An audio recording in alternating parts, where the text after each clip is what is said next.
Our goal is to empower the viewer in terms of improving their understanding of how alcohol and drugs interact with the brain and how alcoholism and drug abuse are, in a very real sense, brain-based disorders. For example, we answer questions about genetics. We talk about different brain areas involved in different drug effects. What happens when we take alcohol and drugs for longer and longer periods of time? And how does the brain recover when we stop taking alcohol and drugs? We really wanted to bring neuroscience and graduate level research and just make it a lot of fun, make it interesting, and make it enjoyable for people to watch and learn.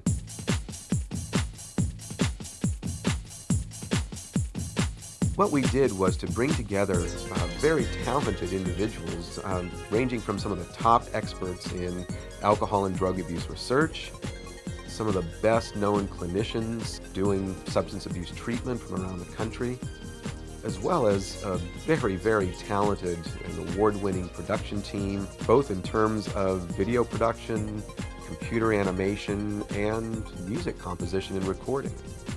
We brought all these diverse people together to produce shows which are state-of-the-art, both in terms of the science they're providing and in terms of the quality and level of the production.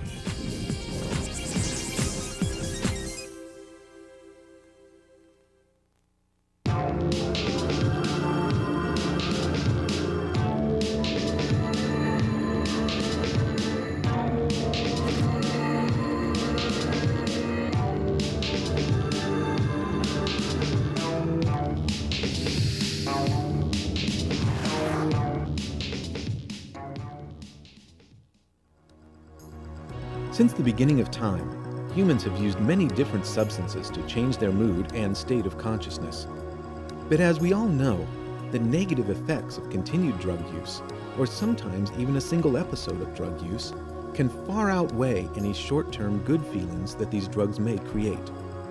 Indeed, the consequences of drug use make up a large list of negative effects, ranging from nausea and disorientation to serious long-term illnesses, and, more often than we care to admit, even death. So with all of these negative consequences, how does someone become a drug abuser, and why do they continue to take drugs? Is it because of a flaw in character, a miserable childhood, or does it simply start as a bad day at work or in school? As we're about to see, for many, the answers to some of these questions can have less to do with the explanations they give, and more to do with what's going on, not just inside their head, but specifically inside their brain. Through work in many laboratories, we've learned over the last 30 years that animals and humans will often work hard to receive drugs. And we know they do this because it makes them feel good. That is, they find the experience reinforcing. Depending on how much better they make us feel, there's a possibility that we could become drug dependent. But what leads some of us to use drugs in the first place? What motivates someone to keep taking drugs? And how does a person become drug dependent? Well, as we're about to find out, it's a combination of genetics, brain chemistry, and environment.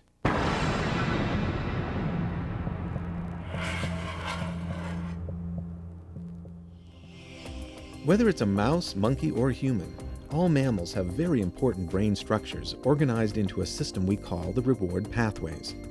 The reward pathways control all of our pleasurable experiences, from eating to sex. This is why the reward pathways are referred to as the brain's pleasure center.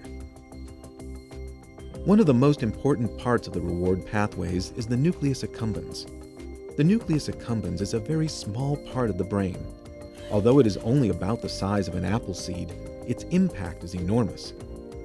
The nerve cells in the nucleus accumbens are ultimately responsible for all of our feelings of pleasure. The normal communication processes in the brain use small electrical currents to carry messages. Scientists have found that they can artificially stimulate the nucleus accumbens by using a tiny electrode carrying a small electrical current. Stimulating this area of the brain feels so good to an animal that it will work to the point of exhaustion and sometimes even death to get this stimulation. By proving that we will repeat behaviors regardless of their consequences because they make us feel good, Studies like these provide dramatic evidence for a drug abuse theory called the reward or reinforcement model of addiction. This understanding of the reward pathways and the development of the reward model of addiction have in turn led us to a better understanding of substance abusers and their motivations to take drugs. In the past, doctors thought that only individuals who were physically dependent upon a drug were addicted. In other words, drug addicts were only those people who could not function without the drug in their bodies. It was thought that drug addicts needed their drug to avoid uncomfortable and frightening withdrawal symptoms such as tremors, seizures, and hallucinations. This was the thinking behind what was called the dependence theory of addiction. However, the dependence theory was unable to explain why anyone would use drugs enough in the first place to become physically dependent. We need to look at both the positive and negative reinforcing properties of drugs to explain why people would both start using drugs and then continue. By tying the development of substance abuse to drugs' ability to make us feel better, the reinforcement model is able to provide a fuller explanation for our drug-taking behavior than the dependence model. It also provides an explanation that matches what we know about how brain areas such as the reward pathways work. Today, we understand that physical dependence is only one of the symptoms of drug abuse. Many addiction specialists now accept that a pattern of continued drug use in spite of repeated harmful consequences is the clearest indicator that a person has a substance abuse problem. But what causes this pattern of drug use to begin? Is it our genetic makeup, or is it the stress of the world around us that leads us down the slippery slope to drug abuse? Although having a genetic predisposition is a very important factor, developing a substance abuse problem is influenced not only by our genes, but also by many environmental factors, such as our habits, where we live, and what we do for a living. This holds true for many medical problems like cancer and heart disease, as well as for substance abuse. But although many diseases arise from interactions between our bodies and the world around us, it doesn't necessarily mean that all people in the same situation will develop the same disease. So if the circumstances are indeed the same, why do some people develop a disease while others don't? For many people, much of the answer lies deep within our bodies, submerged at the microscopic depths of our cells, with our genes. We know that drug abuse, like alcoholism, runs in families. So that brings us to a very important question. Does drug abuse have a genetic basis like alcoholism? Twin studies have shown that, like alcoholism, there is clearly a genetic common denominator for drug abuse that runs in families. Researchers have found that if one of a pair of identical twins abuses drugs, the odds rise greatly that the other twin will also abuse drugs. Even if the twins were separated at birth and raised by different families in different countries, the results are the same. For those of us who are not identical twins, the likelihood of our developing a drug abuse problem is similarly highly influenced by the people we are most genetically similar to, namely, the members of our immediate family. If one of our close relatives, such as a parent, brother, or sister, has a drug problem, then the odds are significantly increased that we will develop a similar problem. The technical term for families with a history of substance abuse is family history positive. Families without a history of substance abuse are termed family history negative. Given all of the evidence that substance abuse has a genetic basis, many people ask if there are genes specific to this disorder. Considering that humans have many thousands of genes, it is highly unlikely that there is one specific gene whose only job is to determine whether someone will become a drug abuser. Most researchers agree that there are probably a couple of dozen genes that, in different ways, influence the addiction process. Although genes provide a strong biological basis for the development of substance abuse, genes alone are not always enough.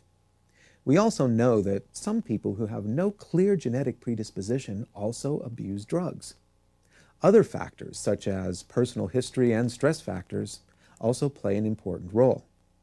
However, unlike genetic predisposition, these other factors have been well recognized for years and have been thoroughly discussed elsewhere. In this video series, we will keep most of our focus on the biological factors that contribute to the development of substance abuse.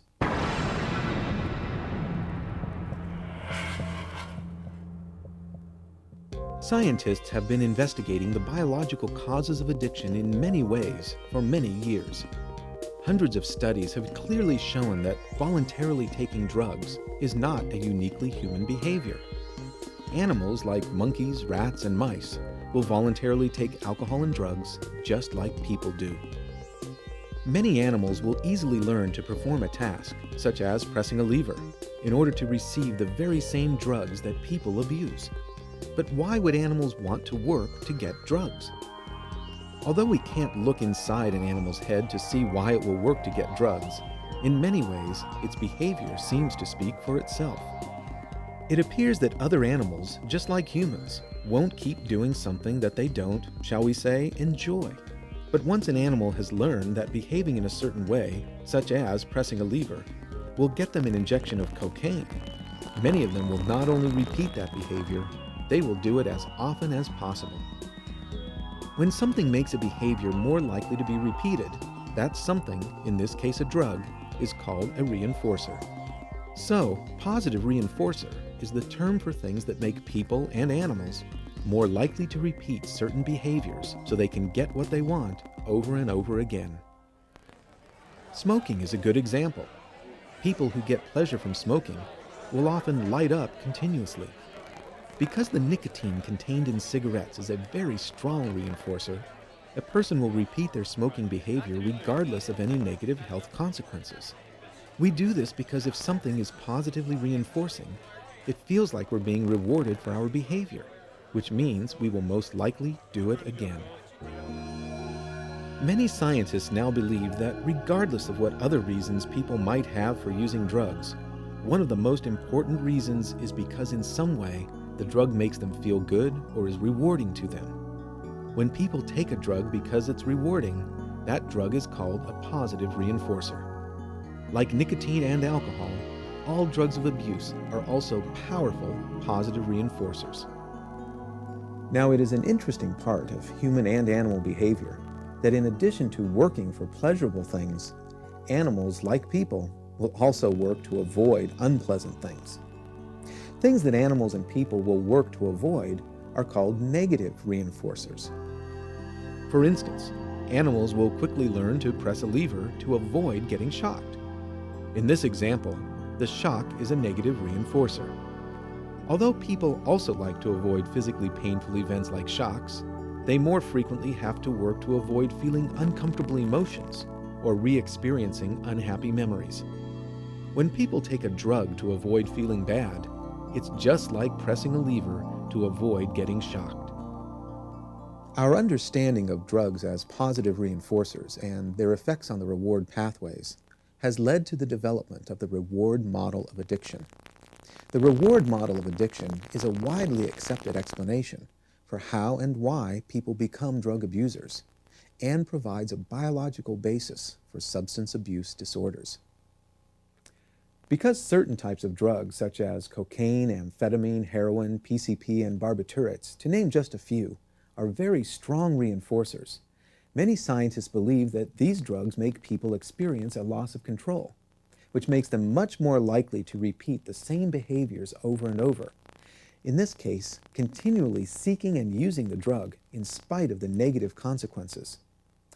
By focusing on the amount of time and energy a person will spend to get and use drugs, the reinforcement model of addiction helps to explain the progression of drug abuse. With continued use, drug abusers begin to lose interest in many other reinforcers because they no longer produce as much pleasure or reward as compared to the acute effects of drugs. In addition, the drug effectively allows the drug abuser to escape from unpleasant emotions, including those caused by their drug use. As a result, they'll continue to use drugs despite the negative consequences. So what makes drugs such powerful reinforcers? A closer look reveals that all abused drugs are chemicals that very effectively stimulate the reward pathways. Compared to most non-drug natural reinforcers, drugs of abuse are more powerful, more immediate, and more reliable reinforcers, and require very little effort on the part of the user to feel good. Drugs of abuse are more powerful reinforcers because their impact on the reward pathways is much greater than that of most non-drug reinforcers. While many of us enjoy a relaxing round of golf, the pleasure would be unlikely to match the impact on our reward pathways that is generated by cocaine. Also, these drugs provide a more immediate reward than natural reinforcers. For example, experiencing what is known as runner's high or experiencing an opiate high from heroin or Vicodin both involve the brain's natural opiate receptor sites and neurons. But a runner's high can take many hours of training and effort to achieve. Drugs, on the other hand, provide their effects in just a matter of seconds. Drugs of abuse are also more reliable reinforcers and are guaranteed to stimulate the reward pathways. Non-drug reinforcers, on the other hand, are more variable. For example, the pleasure we get from watching our favorite sports team may be short-lived depending on the outcome of the game. Finally, these drugs require less effort than non-drug reinforcers. Drug abusers prefer the ease of snorting cocaine or popping a couple pills for stimulation of their reward pathways over spending hours hiking up a mountain trail. Clearly, for a drug abuser, the drug represents an easy, quick fix or a high-speed expressway to feeling better.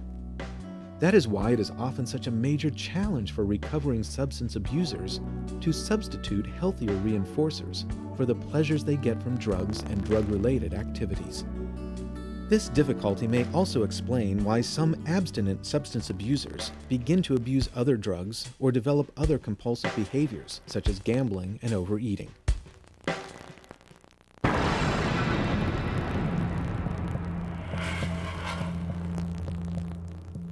While we can thank our reward pathways for all of our pleasurable experiences, unfortunately, they can also backfire on us. Let's take a closer look to see how the pleasurable experiences produced by taking some drugs can lead to the problem of drug abuse. Inside the brain lies a series of interconnected regions and pathways that together are known as the limbic system. The limbic system contains most of the key structures associated with the reward pathways. Inside the limbic system, the reward pathways are linked to areas of the brain that control emotions, decision-making, and memory. The reward pathways link three important brain areas: the ventral tegmentum, the nucleus accumbens, and the prefrontal cortex. What we experience as pleasure begins with stimulation of neurons in the ventral tegmentum. The stimulation then extends to the nucleus accumbens and into the prefrontal cortex. Research shows that stimulating the reward pathways causes the release of large amounts of the neurotransmitter dopamine. It is the release of dopamine, especially in the nucleus accumbens, that creates the feelings of pleasure we experience when we use drugs. We've seen how the reward pathways link several very important areas of the brain. One area in particular, the nucleus accumbens, houses the brain's pleasure center. It is here, through the release of the neurotransmitter dopamine, that we experience all of the pleasurable effects of drugs. But as we're about to see, sometimes drugs can affect the reward pathways even before we take them.